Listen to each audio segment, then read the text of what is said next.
The Arms Control Agreements of the OSCE. Arrival of a US-Canadian OSCE inspection team at the Thun military training area. This inspection is one of the commitments that the Swiss Armed Forces must honor within the framework of the OSCE's conventional arms control. The arms control agreements date back to the early 1990s and were made in response to the arms race in Europe. OSCE conventional arms control is based on 2 treaties and a third politically binding document.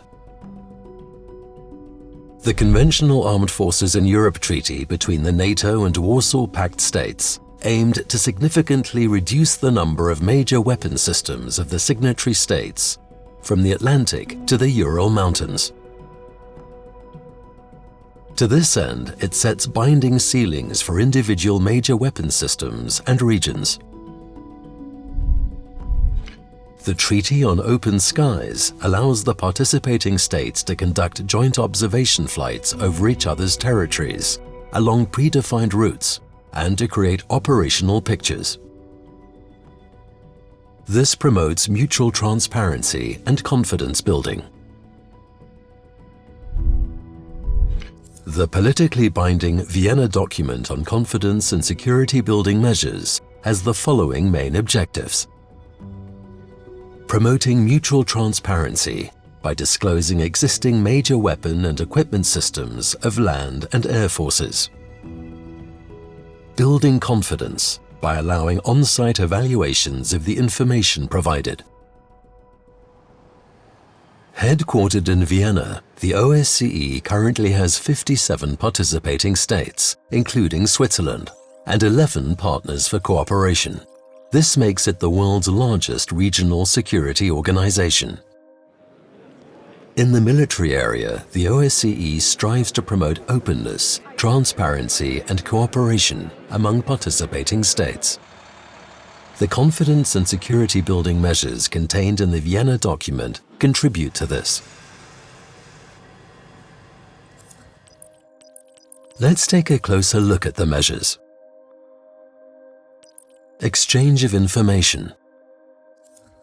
Each year, the participating states must provide the other states with a set of agreed information.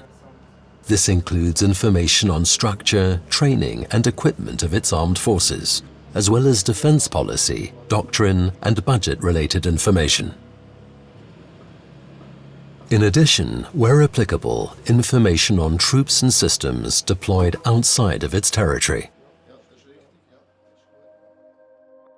In order to verify the information provided in the exchange, the participating states may conduct inspections and carry out on-site evaluations. Inspections serve to determine whether military activities are being carried out in an area predetermined by the inspection team, and if so, whether these activities are subject to notification. The inspection team is made up of 3 Canadians and 1 American. We're at the Armour Artillery Training Unit in Thun, and we will be demonstrating the simulators. Later on, we will visit the troops in the field.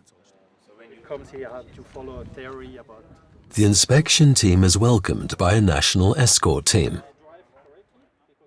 Each participating state is required to allow 3 inspections per year on its territory.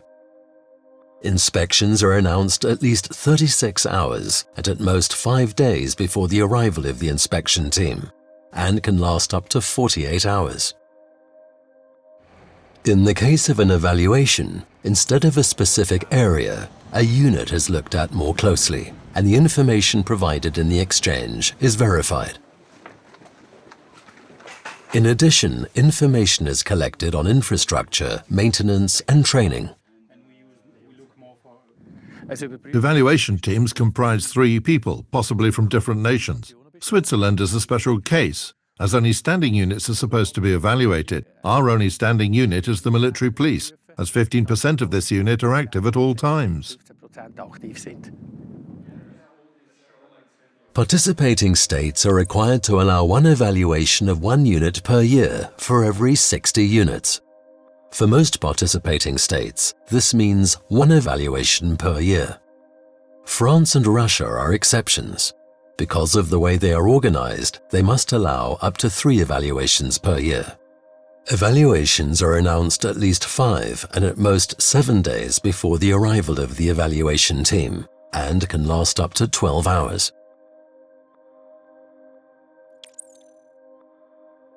Contacts provide the opportunity to showcase military capabilities and promote the exchange of information. Each participating state is required to invite all other participating states to visit an operational airbase and military facility, or a military unit, every 5 years. Up to 2 representatives per participating state and the OSCE Conflict Prevention Center may be invited.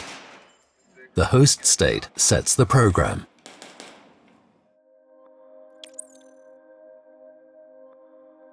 Military representatives of OSCE participating states arrive at the Thun military training area for a demonstration.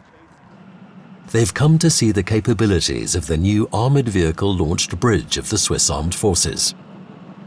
The demonstration of new types of major weapon and equipment systems is part of the confidence and security building measures.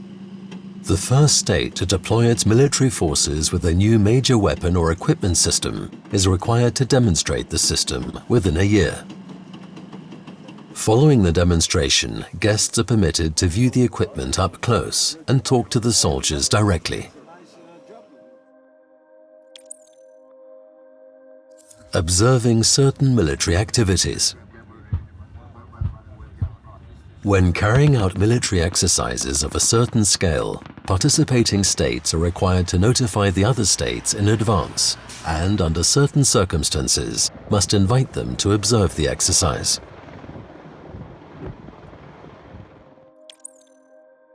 By consistently implementing confidence and security building measures in the areas where the Vienna Document applies, participating states can contribute to increased stability and security.